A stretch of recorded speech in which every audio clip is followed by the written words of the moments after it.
Hari-hari ini gimana Kak? Bisnis apakah lancar atau menemukan hal yang baru malahan atau gimana Kak? Kalau dibilang ya sama-sama terdampak sih, maksudnya kayak karena aku punya 2 usaha kan.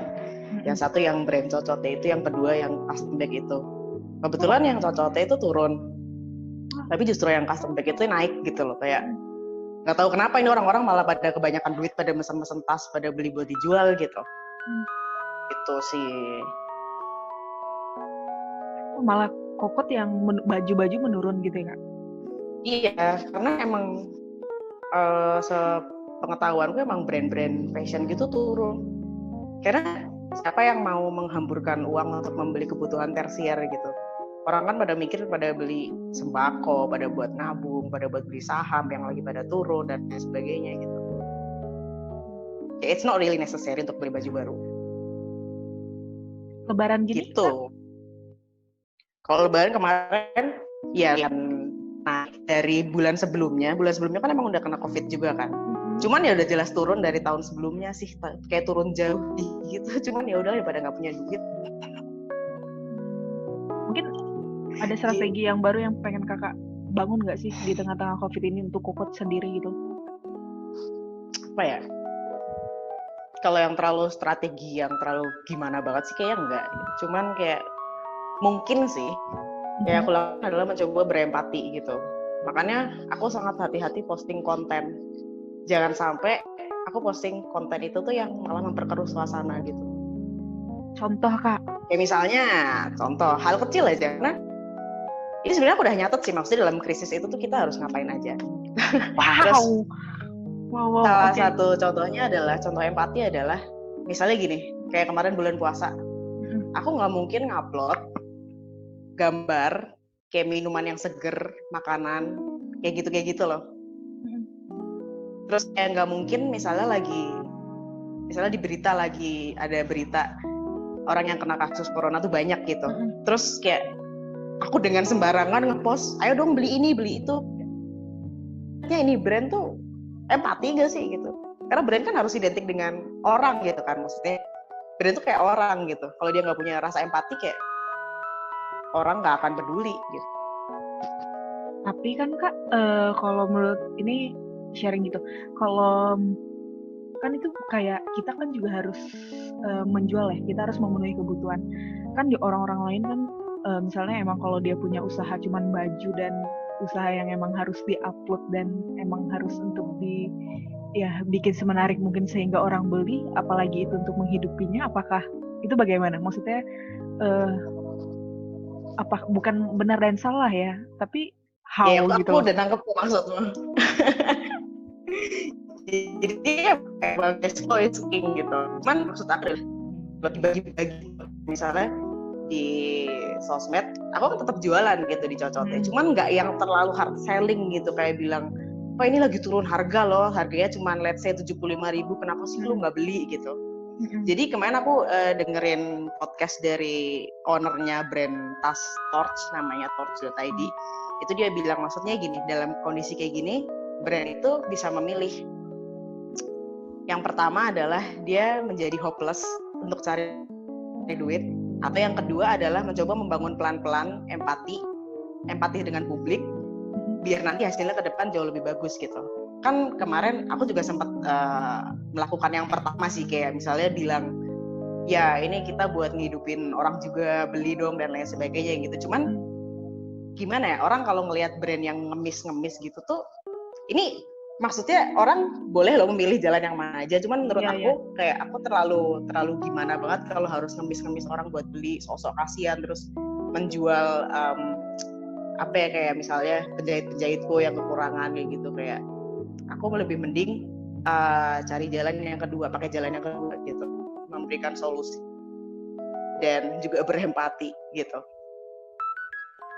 Bukan berarti menurunkan harga Kak?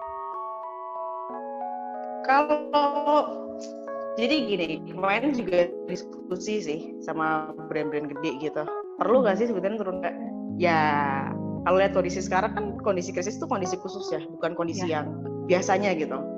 Buying powernya people tuh berapa sih gitu loh. Dan ketika kita udah tahu, ya udah turunin aja harganya gitu. It's okay. Oke. Kan harga gitu. Kayak ibunya orang punya 100.000 buat beli makan sekarang. Apalagi orang-orang yang sorry itu saya misalnya kayak di PHK gitu atau gajinya nggak dibayar atau dikurangin gitu-gitu.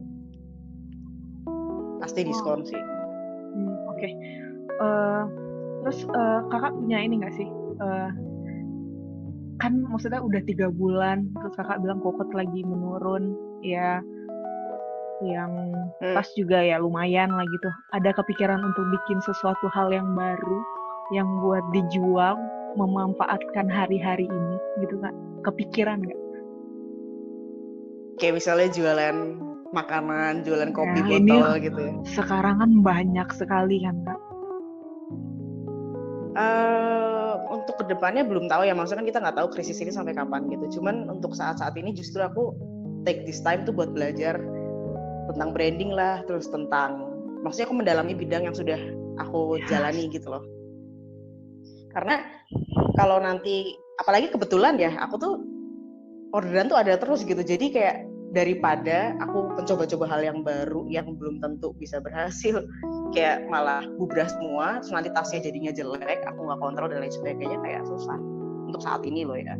Nah itu aku sempat ngobrol juga sama Richard tapi di bidang yang lain.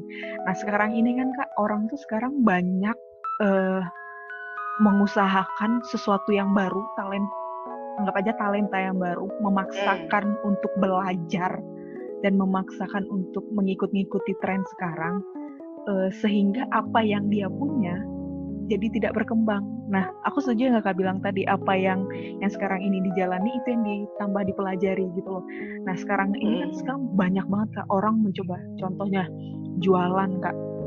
Itu orang nih di Instagram aku aja tuh hampir banyak banget orang bisa jual makanan gitu loh. Sampai ada yang enak kak, ada yang enak benar-benar enak dan ada juga banyak ya yang nggak enak kan. Gue beli lagi. Dan maksudnya itu sampai memaksakan sebegitunya kan. Maksudnya tadi kembali lagi kalau kakak bilang tadi empati tadi kan, orang-orang ini sedang memaksakan kan sebenarnya. Ya kan, tapi juga aku nggak tahu ini benar dan salah juga sekali lagi. Tapi aku sempat sharing sama anak-anak teman-temanku yang lain, kayak kembangnya apa yang ada sih, karena itu lebih pada nantinya COVID ini selesai, kalian tuh malah lebih wow gitu loh kak dengan apa yang ada, daripada kita memaksakan menemukan hal yang baru tapi juga yang ya gitu-gitu aja gitu loh. Gimana menurut kakak, setuju nggak sih kayak gitu atau gimana? Sebenarnya kan, ya kalau orang-orang yang pada jualan gitu, yang ibarat kata memaksakan jualan, sebenarnya aku paham banget karena they need money gitu. Maksudnya kita nggak pernah tahu gitu, kali aja dia tuh emang lagi butuh banget duit gitu. Jadi ya apa yang dia bisa lakukan ya udah go ahead gitu, toh itu nggak akan selamanya kan. Gitu sih kalau menurut aku. Berarti lebih untuk mempertahankan hidup ya, survival. Tapi ya survival, kayak dibagi dua aja gitu. Maksudnya kayak ngerti kapan harus mengusahakan untuk survive, tapi juga jangan lupa buat mengembangkan diri. Nah kan kayak itu kan bisa menjadi satu tembok loh kak. Ya nggak sih? Tembok gimana nih? Jadi kan kayak misalnya kakak bilang tadi itu untuk mempertahankan. Jadi tapi ini maksudnya pikiran bodoh aja sih. Misalnya aku pengen jadi kepaksa lah jual makanan gitu loh. Padahal aku bisa ini kayak usahaku yang sekarang ICL gitu. Karena susah banget nyari kostum, kita nggak bisa, ya lagi PSBB kan, nggak bisa syuting, nggak bisa apa. Tapi kan aku bisa berpikir kayak gini nih, ngelakuin Zoom terus ya gunain teknologi yang sekarang. Tapi aku malah cari yang gampang, ya udah masak aja. Karena aku nggak tahu kualitas. Nggak, maksudnya kak maksudnya lebih karena itu kalau menurut aku gampang sih, karena aku maksudnya hari-hari gitu loh kak. Karena dia kan nggak bisa. Hari-hari jadinya yang ACL tuh bisa kayak keterbelakangan gitu loh. Jadi yang aku jualan ini ya karena tadi ya udahlah jual makanan ini toh juga ada yang beli. Jadinya itu kayak mempersampingkan itu nggak sih? Atau gimana sih menurut kakak? Aku sih ngelihatnya kayak gitu ya hari-hari ini. Mudeng-mudeng. Kalau menurut aku pribadi ya, balik lagi kan kita nggak pernah tahu orang melakukan itu tuh untuk survive apa gimana gitu. Karena kemarin jujur aku juga agak terkejut gitu ketika aku tahu bahwa nominal 100.000, 200.000 itu sangat berarti buat penjahitku gitu loh. Maksudnya kayak dia itu dapat duitnya tuh per project gitu, jadi dia nggak punya tabungan, which is karena dia tidak dapat privilege untuk belajar mengenai financial literasi. Jadi ya gitu, dan dia harus ngidupin keluarganya. Kan kayak, oh ternyata ada ya orang kayak gitu. Dan menurut aku, balik lagi ya, kita sehari kan punya 24 jam gitu. 24 jam. Bagi-bagilah gitu loh, dan prioritasin. Kalau misalnya prioritas kita saat ini adalah survive, do whatever it takes untuk survive. Gitu loh. Jadi kayak misalnya kalau misalnya tasku nggak laku atau bisnisku nggak laku sama sekali juga, I will do the same kok. Aku bakal jualan kopi, aku bakal jualan rice bowl dan lain sebagainya. Yang penting tabungan itu keisi terus untuk ibaratnya kayak buat dipakai ke depannya gitu loh, untuk mengembangkan bisnis yang emang aku punya gitu. Oke. Yes, ya. Gitu. Yes. Oke. Apa ya? Apa yo? Aku kayak terus gimana nih bisnis kakak? Mungkin kakak bisa cerita hal apa yang mungkin aku nggak ngerti ya. Maksudnya aku ngelihat kakak tuh survive aja sih. Cukup, maksudnya dengan updatean ya. Aku nggak tahu the realnya gitu loh. Dengan sepenglihatan aku tuh kayak ya kakak, maksudnya kakak tadi bilang aku cari kesibukan, otomatis kan maksudnya tuh cari kesibukan otomatis kayak gila ya, Kak Eva masih bisa nyari kesibukan sedangkan orang sekarang bekerja keras untuk mencari uang gitu loh. Apakah hari-hari ini juga sama seperti yang lainnya, kakak juga berusaha lebih kenceng mengikat pinggang atau emang ya udah emang santai aja, jual aja seperti biasa gitu? Kalau santai sih enggak ya. Cuman maksudnya kalau apa yang aku upload di Instagram ini sebenarnya ada di materi aku sih nomor 4 gitu. Tentang nggak usah memperkeruh suasana gitu. Maksudnya kan krisis itu kan kayak aku bilang kondisi khusus dan semua orang ngalamin gitu.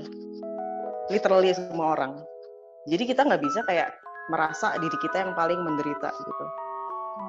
Ibaratnya aku kalau mau upload tentang kesedihan, tentang misalnya omset menurun, tentang ya lain-lain sebagainya, itu banyak materinya gitu. Cuman faedahnya apa sih gitu loh. Orang kan ke sosmed cuma buat hiburan kan.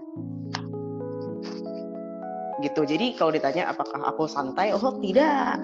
Justru malah kalau work from home itu lebih gila sih jamnya, karena kita tuh nggak tahu hari, nggak tahu tanggal. Aku aja bahkan nggak tahu gitu loh kalau kemarin itu masih tanggal merah atau hari ini masih tanggal merah dan lain sebagainya gitu lah. Aku nggak tahu. Sampai segitunya nggak tahu tanggal, nggak tahu jam. Terus juga ibaratnya kayak ya mungkin mental manusia ya, kayak aku ngerasa aku kayak masih sangat kurang. Jadi habis kerja terus sempetin latihan musik bentar, terus habis itu aku pasti baca buku, cari materi, nonton YouTube gitu. Justru malah lebih capek sih. Kayak dibilang santai tuh enggak, kayak tiap hari tuh mengerikan. Iya sih, banyak gitu. Juga dengar kayak hari-hari ini juga kakak tadi sempat mention tentang mental. Hari-hari ini aku juga banyak dengar kayak malah yang diserang sekarang mah bukan COVID-nya itu yang masuk ke tubuh kita, tapi mental yang down gitu ya Kak. Sekarang hari-hari ini orang lagi wanti-wanti tentang mental dan kayak malah. Aku bacain poinku nggak? Ini aku udah bikin ring kesana loh. Boleh. Tentang itu. Udah aku siapin loh. Gila, boleh banget. Jadi gini,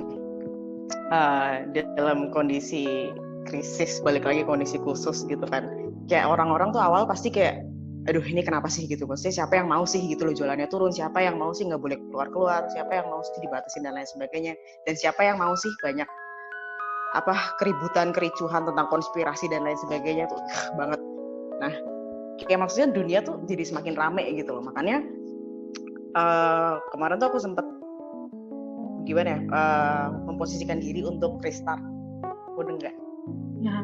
Jadi di krisis ini hal yang harus kita lakuin yang pertama itu adalah restart. Ibarat HP atau perangkat lainnya gitu kan, kalau udah lama dipakai tuh banyak itu loh. Kamu tahu nggak sih apa ya nama sebutannya? Yang pokoknya tuh kayak memorinya tiba-tiba penuh karena dia tuh harus ada yang dihapusin tuh loh, mudeng nggak? Tahu. Yang Nah itulah kalau HP ditawarin kelamaan Android. gitu. Android Ya, itulah sering pokoknya. ditawarin. Dan itu tuh bikin mumet banget gitu loh. Makanya yang aku lakuin adalah aku restart gitu. Aku jadi gelas kosong lagi. Dan ini penting sih. Maksudnya aku mau nyampein ke orang-orang juga kayak penting loh buat kalian itu tuh ngobrol sama diri kalian sendiri gitu loh. Ngobrol sama diri kalian sendiri. Walaupun orang nganggapnya, ih apaan sih, gila ya. Tapi menurut aku justru that's the basic thing biar lu gak gila gitu. Dengan ngobrol sama diri sendiri, itu kita benar-benar cari tahu gitu. Kayak apa sih yang sebenarnya tuh penting dalam hidup kita gitu. Karena kan di luar tuh bising ya. Di luar bising, di pikiran kita juga tambah bising. Kalau kita tiap hari tuh nggak pernah ngobrol sama diri sendiri, nggak pernah selalu restart dan menanyakan what does really matter in life, menurut aku tambah gila sih. Gitu. Jadi aku dengan restart itu aku nanya gitu, maksudnya ke diri sendiri. Aku tuh sebenarnya pengen apa sih gitu. Aku sebenarnya pengen hidupku seperti apa dan hal-hal apa sih yang sebenarnya penting di hidup aku gitu. Dan siapa aja orang-orang yang penting di hidup aku gitu. Kayak mulai mempertanyakan dan mulai kritis sama diri sendiri, terus ibaratnya ya di list gitu loh dan ditanyain berulang-ulang, emang ini penting gitu. Jadi mulai disisihin hal-hal yang sebenarnya nggak penting gitu, kayak bucin-bucinan gitu, kayak apaan sih gitu loh, hal-hal yang yang nggak prioritas. Karena ini nggak menunjuk ke siapa-siapa ya, cuman aku sangat miris lihat orang-orang itu yang nggak bisa sendiri gitu. Yes. Karena kayak habis putus langsung jadian. Ya sebenarnya terserah sih, cuman aku sangat menghargai orang yang bisa stay single for the sake of dia itu nyari jati diri dia siapa dan dia itu menenangkan diri gitu loh. Dia tahu apa yang dia mau, jadi begitu dapat pasangan tuh kayak ya itu dua orang yang berbeda gitu loh, bukan satu orang yang kekurangan dan menggantungkan dirinya ke orang lain gitu. Itu pentingnya restart. Terus yang kedua adalah look at yourself gitu. Kayak mikir gitu, kita tuh udah sampai mana sih berjuangnya, udah nggak, dan jangan membandingkan sama orang lain gitu. Kayak misalnya kalau mau banding-bandingin, temen aku banyak yang udah married, udah punya anak 2 gitu-gitu, terus kayak udah punya rumah, ya nggak tahu ya dibeliin orang tuanya apa gimana. Cuman kan kalau yang kita lihat di sosmed kan kita pasti kayak tertekan gitu, wah gila dia udah nyicil mobil, dia udah nyicil rumah, dia udah anaknya udah 2, dia udah jadi manajer, dia udah jadi apa. Tapi kita nggak pernah tahu mereka tuh dapat privilege apa gitu loh. Makanya kayak kita tuh lihat gitu loh, kita tuh sebenarnya udah sampai mana dan kita lihat udah berapa jauh sih kita melangkah gitu loh. Jadi pikiran tuh udah mulai tenang gitu, kayak udah nggak usah banding-bandingin, orang kita sendiri aja butuh untuk terus maju gitu. Mudeng nggak sih? Mudeng kan? Iya, itu luar biasa dicatat. Terus terbaik ini. Yang ketiga adalah find new crush. Maksudnya kayak gebetan gitu. Gebetan dalam arti aku selama di rumah ini kan kayak banyak banget waktu ya. Maksudnya kalau biasanya kerja sehari-hari kan aku sering keluar gitu, dan itu kayak buang tenaga banget gitu loh. Sedangkan kalau di rumah kan tenaganya ada sedikit lebih gitu. Itu tuh aku nontonin film-film baru, genre baru, terus aku dengerin musik-musik baru, terus aku kayak cari tahu banyak artis yang baru gitu, terus cari tahu tentang hidup mereka dan lain sebagainya. Kayak oh ternyata hidup tuh nggak monoton amat gitu. Kayak terus nontonin apa ya, kayak TED Talks, tahu nggak sih? Kayak TED Talks, kayak seminar gitulah, tapi ada orang yang ngisi. Dan itu topiknya macam-macam. Nah, kayak aku lihat dari berbagai sudut pandang gitu. Jadi misalnya nih kita selama ini diajarinnya A gitu, nggak apa-apa kok kita buat nyari tahu orang yang berpikiran B, C, dan D gitu. Kayak why not gitu. Bisa jadi kita salah, bisa jadi kita kurang tepat, atau maksudnya bisa jadi kita tuh terlalu memaksakan untuk mempercayai A gitu, misalnya kayak gitu. gitu. Dan kayak aku baru tahu gitu ternyata aku tuh suka sama film jenis ini, ternyata aku tuh suka sama lagu-lagu jenis ini, kayak gitu kayak ibaratnya lebih menggali diri sendiri kan. Itu asik banget loh by the way gitu. Dan yang keempat adalah yang tadi udah aku sebutin, nggak usah memperkeruh suasana please, karena di krisis kayak gini tuh sangat mudah buat dapet berita-berita yang negatif, kayak sangat mudah untuk terprovokasi. Tapi please lah gitu lah, maksudnya ini juga nggak menunjuk ke siapa-siapa, cuman please lah untuk nggak usah lah nge-share berita-berita yang nge-trigger orang gitu loh. Kayak misalnya, aku nggak mau sebutin kasusnya sih, cuman kayak misalnya ada orang yang teriak-teriak tentang virus ini gitu. Bisa jadi dia benar gitu. Cuman sekarang yang penting bukan benar atau salahnya, tapi tepat apa enggaknya disampaikan ke situasi ini gitu loh. Apalagi banyak orang yang mempercayai hal itu dan akhirnya, dan sorry to say, orang-orang itu adalah orang-orang yang literasinya rendah gitu loh. Bahkan dia aja nggak pernah baca buku. Kalau menurut aku gini, orang yang jarang baca buku atau malah nggak pernah, itu dia akan tingkat analisisnya itu sedikit lebih rendah daripada orang yang sering baca buku dan sering analisis, kayak misalnya baca artikel, baca paper dan lain sebagainya gitu. Jadi kayak begitu dapat berita langsung, oh iya nih bener nih, gila pemerintah brengsek gitu. Kayak udahlah please, just even if you believe in that gitu, udah nggak usah di-share gitu. That's why aku nge-share-nya kan yang lucu-lucu doang di Instagram gitu. Kayak bapak buang air gitu, kayak ngapain gitu yang terlalu berat gitu. Wow. Satu SKS nih saya nih. Iya, 1 SKS 40 menit. Gila. Kak, ini aku poin yang kakak sampaikan mengenai ya mental sih. Ini aku ada beberapa itu aku yang jalani juga sih, yang seperti kakak bilang mengenali diri sendiri. Aku gara-gara nonton, aku sekarang lagi senangnya dengar podcast Kak, Ernest dan lain sebagainya, dan even podcastnya Reza yang gendut itu Kak, yang di Spotify. Reza Candika bukan? Iya, yang rapor. Iya. Nah, jadi aku cerita sedikit. Jadi aku tuh sinyal HP ku lagi bermasalah. Nggak tahu kenapa. Jadi aku tunggu 15 menit kok nggak ada, buka YouTube nggak bisa, Instagram nggak bisa, terus Spotify malah bisa. Jadi aku ya udahlah dengar rapor aja. Terus aku dengar dia bicaranya tentang mental juga Kak, waktu itu tentang mental. Terus dia ngundang salah satu temannya, artis juga tapi aku lupa namanya, tapi artis ini memperdalam tentang tentang psikologi gitulah. Aku juga nggak ngerti di bidang apa. Dan dia di situ si Reza ini nanya beberapa hal, gimana sih cara kita untuk mengenal diri kita sendiri, atau gimana sih cara kita untuk menenangkan, gimana cara kita lebih bla bla bla gitu tentang diri sendiri, bukan memaafkan orang lain atau bukan hal itu, tapi lebih how untuk kita diri sendiri dulu. Karena kalau kita memaafkan diri sendiri, kita otomatis harus memaafkan diri kita sendiri kan Kak, baru kita bisa memaafkan orang lain.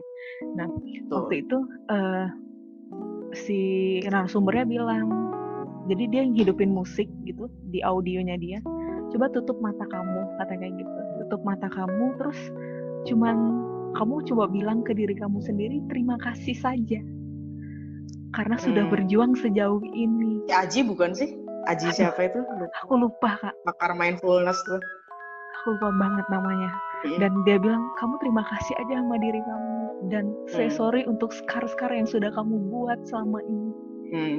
Terus aku ngikutin dong Kak. Aku kan orang yang nggak bisa diem karena mungkin suka gerasa-gerusuk ya. Jadi aku ngikutin gitu, duduk, terus aku pakai headset, terus aku gedein gitu. Terus aku cuma bilang namaku dan aku minta maaf sendiri. Dan aku tiba-tiba 15 menit nangis sendiri Kak. Nangis sendiri, nggak tahu sebabnya apa, dan aku cari tahu. Jadi senang belajar untuk mencari tahu diri sendiri itu apa maunya dan apa yang seharusnya kita lakukan. Benar kata kakak tadi, apa yang nggak penting, apa yang penting. Dan yang paling penting sih aku lakukan kalau memang itu. Jadi jadi gini Kak, aku ngelakuin ya udahlah lakukan, jangan sampai ini tuh jadi menyakitkan, ngerti nggak sih Kak? Ya udah kalau udah emang ya udah bagian kamu aja, ini kamu sudah pilih menjadi bagianmu dulu dan kamu nggak bisa ngelepasin itu, ya udah lakuin aja. Jangan sampai kompromi-kompromi yang berlebihan sehingga menyakitkan. Jangan sampai bikin argumen-argumen yang membuat itu menyakitkan. Nah, hari-hari ini aku juga kayak kakak itu kayak lebih mempelajari diri sendiri. Dan itu ternyata bukan tentang rohani saja, Kak. Ternyata tuh itu tuh ya emang gila sih. Aku pas kakak bahas ini tadi aku catat, benar-benar catat, dan pengen ngelanjuti yang tadi kakak bilang, yang riset dan 2, 3, 4 gitu tuh, jadi aku akan mencobanya ini gitu loh. Jadi kayak enak banget mengenali diri sendiri dan kita tahu apa yang harus dimaafkan, apa yang harus jadi lebih sering bukan kompromi ya Kak bahasanya, mengenali batas diri sendiri kan Kak ya. Ya. Kalau sejauh ini kakak udah belajar, maksudnya apa yang kakak sudah lakukan ini tuh efek apa yang kakak dapat? Apa yang efek lah? Efeknya jelas lebih tenang sih hidup. Maksudnya itu penting loh. Iya That's the most important thing adalah the calm mind. Karena pikiran kita itu adalah tempat paling berisik. Yes. Berisik banget, kayak even mau tidur aja kayak mikir gimana caranya tidur. Kan berisik banget gitu. Cuman ya emang ini butuh latihan sih, karena belakangan kayak setahun belakangan tuh aku belajar mindfulness. Kalau kamu tahu, mindfulness tuh kayak ibaratnya gini, ini agak lucu sih waktu aku pertama belajar, karena ini betul-betul benar-benar hal asing gitu. Mindfulness itu adalah kita sadar betul apa yang kita rasain. Itu kayak simple kan, cuman orang kadang nggak mau menggali gitu. Jadi misalnya gini, kayak misalnya kita lagi kena mental breakdown gitu, yang nangis tiba-tiba atau apa, itu tuh kita tuh harus segera kayak, gue lagi ngerasain apa ya gitu loh, mau dengar. Jadi sadar gitu loh, sadar dan be present gitu. Kayak gue lagi ngerasain apa dan ini kenapa ya kira-kira kayak gini ya, triggernya apa ya, dan ya udah kalau mau nangis aja gitu. Itu mindfulness sih menurut aku. Dan penting untuk dipelajari. Gila. Iya sih Kak. Mungkin saat-saat ini juga penting banget ya bagi teman-teman yang maksudnya di rumah aja dan tidak melakukan apa-apa. Ternyata Kak, dan juga aku dengar kabar nih Kak, anak-anak kuliah sekarang juga banyak yang stres. Karena apa katanya? Satu, karena mereka harus belajar lewat online dan tugasnya terlalu banyak. Iya, katanya tugasnya lebay banget. Lebay banget, dan penilaian mereka hanya lewat hadir lewat Zoom sama tugas. Bayangin gak sih Kak, kita maksudnya pentingnya kita bertatap muka dan interaksi, menanyakan, terus mencatat, terus kayak itu tuh kan penting banget kan ya Kak, di dalam misal kuliah gitu tuh penting banget. Sedangkan mereka hanya kayak dikasih tugas tanpa berinteraksi. Dosen cuma menjelaskan ya bla bla bla, terus tugas gitu. Nah ini sekarang banyak anak-anak kuliah sekarang mentalnya agak terganggu dan capek gitu. Kasihan banget, mentalnya terganggu. Iya kan, capek banget Kak, dan mereka nggak, jadi pagi harus bangun pagi banget. Mereka harus bertemu sama dosen, after itu mereka ngerjain tugas, kerja kelompok, ketemu itu di Zoom bla bla bla. Belum lagi wifi-nya yang ngadat-ngadat. Iya. Malah nyebut. Malah makin yang nggak dimaafkan. Makin malah lebih stres katanya daripada kuliah biasanya. Nah, mungkin maksudnya hal kayak gini-gini kan mungkin apa ya Kak? Aku bukan minta Kakak kasih tips sih. Mungkin ada hal yang mungkin bukan saran sih Kak untuk how. Kan aku lihat juga Kakak kan juga kerja, dan aku salah satu yang aku lihat ya, bukan ini ya, Kakak tuh senang banget baca buku dan Kakak selalu berbicara tentang fakta. Nah itu maksudnya tuh real gitu loh, maksudnya tidak cuman yang nggak halu gitu. Iya, aku mau bilang omdo tapi itu acara saya. Ya, Jadi kayak cuman ya halu itu, kayak cuman ya repost nggak jelas, tapi kita kayak ngerti nggak sih Kak, repost terus malah nge-repost itu dia malah nggak ngerti artinya gitu loh Kak. Tapi kayak nggak paham. iya, mungkin Kakak bisa kasih apa ya, dikasih untuk ya yang nonton ini mungkin ngapain sih mengisi waktu luang dengan baik itu tuh, apa hanya sekedar baca buku atau gimana sih, kan nggak semua orang suka baca buku kan Kak. Mungkin ada hal yang lain mungkin yang bisa Kak bagi. Ngisi waktu luang. Ya, kerja, baca buku, belajar skill baru. Oh, makanya tadi kan ini loh yang apa? Poin nomor 1 itu loh, yang kenali diri sendiri. Oh, itu terus harus dicoba ya. Iya, harus dicoba. Makanya kan gini, banyak orang yang kayak termasuk aku gitu, di dulu tuh kayak misalnya ada online course yang gratis, aku tuh pasti ambil banyak, tapi nggak aku pelajarin semua. Karena aku nggak mudeng, aku yang aku butuhin tuh apa sih gitu loh. Aku tuh mau kemana, bekal yang harus aku ambil itu yang mana gitu. Jadi untuk mengisi waktu kosong, ya kalian kenali diri kalian sendiri dulu, terus kayak gue tuh butuhnya belajar apa sih gitu.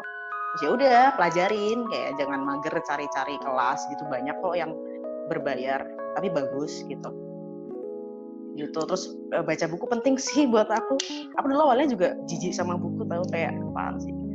Mungkin bisa coba dengan buku-buku yang lucu-lucu kali Kak ya, saran. BTW aku ada ini buku, ini pasti teman-temanku udah pada tahu benar. Emang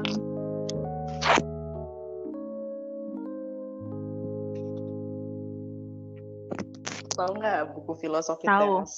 Tahu. Ini tuh aku sampai semangat banget ngebagiin ke teman-teman yang lain bahwa ini adalah filosofi yang sangat bagus untuk diterapkan dalam hidup gitu. Tahu kan kamu apa coba? Tahu. Aku pernah. Apa? Itu aku belum pernah baca maksudnya, tapi buku itu okay. Iya, lagi banyak orang post-post tentang buku itu Kak. Aku belum pernah baca. Mungkin aku juga akan jadi gini, membacanya. Beli deh, itu murah kok. Kayak cuma 80 kalau nggak salah. Sip. Dan ini tuh banyak gambarnya gitu. Kamu pasti suka tuh, ada gambar tuh, ada ilustrasinya gitu. Terus tulisannya gede-gede juga. Jadi nggak kayak terlalu terlalu terpaksa gitu bacanya. Ada warna-warnanya juga. Jadi intinya filosofi teras itu adalah filosofi stoik tuh loh, kalau kamu pernah dengar. Intinya sebenarnya sederhana gitu, kayak fokus ke hal yang bisa kita kontrol. Inti dari bukunya tuh itu aja gitu. Tapi penerapannya ada banyak sih. Jadi kayak misalnya kita tuh kan sering stres gitu, misalnya kita kalah tender, terus kita overthink, kita ini kurang apa ya? Apa kita kurang murah? Apa gue kurang cantik tadi waktu presentasi atau gimana? Kita pasti overthink gitu kan, kayak ya udah, maksudnya terima fakta bahwa kita kalah, terus diskusi kira-kira tadi yang kurang apa, tapi nggak usah sampai overthink yang nggak bisa kita kontrol gitu loh. Yang nggak bisa kita kontrol tuh misalnya penilaian orang terhadap kitanya. Aku bacain ya, tadi beberapa sih aku lupa, aku sering banget bagiin ke teman aku by the way. Pokoknya misalnya kayak gini nih, dia tuh ada tabelnya gitu, tapi aku lupa di halaman berapa. Hal yang bisa dikontrol dan hal yang tidak bisa dikontrol. Kayak misalnya dalam kerjaan, hal yang bisa dikontrol adalah kita kerja sebaik mungkin, se-excellent mungkin. Yang tidak bisa dikontrol adalah rekan kerja yang ngefitnah kita, atau ada yang menjilat ke atasannya supaya dia lebih cepat naiknya. Kayak ngapain sih kita mikirin kayak gitu? Ya emang kadang kayak jijik banget sih tuh orang gitu, kayak kayak ngapain gitu. It takes time and energy. Terus apa lagi ya, kayak misalnya macet gitu. Aku ngalamin sih waktu di Jakarta gitu, macet banget, dan kalau marah-marah juga mau ngapain ya sih. Sebenarnya aku sering gitu melampiaskan karena asik marah tuh. Cuman kadang kalau misalnya hal yang sangat penting, maksudnya aku mau melakukan hal yang sangat penting, aku kayak jaga energi gitu. Jaga energi, kayak misalnya mau berangkat kemana macet, tiba-tiba ban bocor atau apa, ya udah ban bocor ya ditambah. Kalau butuh kontak orang kontak, kalau misalnya harus presentasi lewat HP, telepon dan lain sebagainya. Di buku ada. Bagus banget. Wow. Dan ini tuh ada lanjutannya, cuman bahas sedikit gitu, bukan lanjutan sih, kayak tambah. Ini cuma pengantar sebenarnya. Buku tebel ini cuma pengantar. Gitu sih. Nah ini lagi nih pas ketemu nih tabelnya nih. Oke, misalnya kesehatan, hal yang bisa kita kontrol, olahraga yang cukup, tidur yang cukup, nutrisi yang cukup. Yang tidak bisa kita kontrol adalah kita selalu sehat, kecelakaan, infeksi, kayak virus dan lain sebagainya, atau salah diagnosis dokter. Kan kita nggak bisa kontrol. Terus kayak misalnya hubungan asmara, ini penting banget buat orang-orang yang masih muda. Yang bisa kita kontrol adalah ya udah kita take care dia aja, kita kasih perhatian yang cukup, kita kasih sayang, kita setia gitu. Yang tidak bisa kita kontrol adalah perasaan dia terhadap kita, man, sama kesetiaan dia. Control it. Ya ngapain terlalu fokus ke hal yang harus kita kontrol. Satu SKS saya berguna sekali ya. Favorit gitu. Ini. Oke Kak, yang terakhir nih. Random. Hal apa yang Kakak akan lakuin setelah COVID ini? Oh banyak. Apa kayak salah satunya? Aku lagi tertarik buat belajar musik tahu, makanya kan kemarin kita. Anda sejago itu masih belajar ya? Itu baik banget sama aku, padahal aku udah minta sama dia tuh baik banget ngajarin. Terus yang akan aku lakukan setelah krisis banyak banget, kayak aku waktu krisis ini aku belajar tentang financial literacy. Jadi aku udah tahu banget nih, aku mau naruh duit di mana. Makanya sekarang kan fokus ngumpulin duitnya, dan padahal kemarin hedon. Tapi kan hedon buat berguna. Terus aku juga mau belajar alat musik. Belajar sama siapa sudah Kak? Sama YouTube. Sama YouTube belajar. Terus di bisnis juga kayak udah prepare macam-macam lah gitu, strategi yang tidak boleh dibocorkan. Ya ibaratnya kayak sangat amat rugi ketika kita krisis kayak gini tuh kita nggak ngapa-ngapain gitu. Tapi maksudnya bukan berarti ini kemarin juga dibahas sih gitu, maksudnya orang kalau nggak produktif terus dia ngerasa bersalah ya, which is fine kalau nggak produktif, karena emang ini penyesuaian dirinya butuh waktu agak lama gitu, cuman ya jangan lama-lama gitu. Oke. Gitu. Terus orang yang pertama kali Kakak ingin temui setelah COVID, siapa ya? Kayak nggak spesifik satu orang gitu sih, kayak pengen ketemu semua gitu. Orang gereja, teman. ya teman-teman lah, maksudnya nggak terbatas, mau teman dari manapun gitu. Nongki ya, udah pengen nongki banget, ngobrol. Iyalah, nongki terus nge-jam, gila kangen banget dan aduh. Kak, thank you gitu. Buat satu SKS yang luar biasa, gila sih. Gitu aku nggak expect sebegininya loh Kak, malah aku yang harus mencetak. Aku pikir kamu udah prepare banyak banget loh, makanya tadi waktu kamu bilang tuh aku kayak, waduh siapin materi apa ya, terus kan tadi aku bilang harus siap energi kan, itu aku di dalam gue ngomong sendiri gitu gue kayak. Enggak, aku tuh gara-gara Kakak ini aku kayak aku harus ngobrol sama Kak Eva ya, apa aja deh, ngobrol aja nanti ya jadiin konten apa aja, kayaknya dia juga banyak pasti yang pengen dia ceritain, dan bener sih, dan gila sih aku. Ya kan aku berusaha profesional loh. Profesional banget loh Anda dengan saya tidak profesional ini. Ya nggak gitu, kan belum tahu aja. Oke Kak, thank you banget sudah bersama saya kurang lebih 30 menit lebih ini. Semoga ini yang nonton berguna sih Kak. Aku kayaknya ini aku akan upload di YouTube sama di Instagram. Instagram sih cuman kayak ya cuman iklannya aja. Tapi aku ada muka aku, ntar disensor ya. Jangan dong, gila Kak. Tapi enggak, sisi lain dari Kak Eva tuh ini orang nggak tahu banyak loh Kak. Aku dulu jarang banget, maksudnya jarang ngobrol sama Kakak, jadi kelihatan sorry to say Kak, kayak galak, terus cerewet. Emang. Dan kritis. Jadi semua itu dicerewetin gitu. Tapi itu yang Kakak katakan. Tapi yang Kakak bilang tadi itu kayak kita tuh penting juga untuk belajar tahu tentang si B juga gitu. Pada akhirnya aku juga yang Kakak bilang tadi, kamu taunya tentang A doang, tapi kamu juga harus belajar tentang B gitu loh. gitu loh Kak. Jadi Iya. aku tertarik pada saat kita ngobrol waktu ini Kak di tempat Adele, ingat nggak sih ulang tahunnya malam-malam itu? Oh iya. Iya. Yang Itu banyak aku nggak bikin mabok. dan Sorry mulai Adele, I love you. di situ aku mulai kayak mengikuti diam-diam, lihat-lihat terus mempelajari Anda. Terlepas Anda jago main drum ya. Aduh enggak loh sebenarnya tuh kayak aduh Tapi Anda kalau insecure main aku drum sebenarnya sama skill main drum. kayak cara mengaplikasikannya itu loh Kak, keren banget. Goks. Ya udah, I'll take that, thank you. Thank you banget Kak, aku thank you banget buat waktunya. Terima kasih buat Santai aja. sharing yang luar biasa. Semoga bisa sharing hal yang lain. Aku cari bahan dulu biar aku bisa sharing yang mantep. Iya, Dan aku cari juga bahan prepare yang banyak terus yang menarik untuk denger gitu. Oke, aku selain bertanya, aku juga harus konsultasi. Tapi aku persiapkan lebih matang.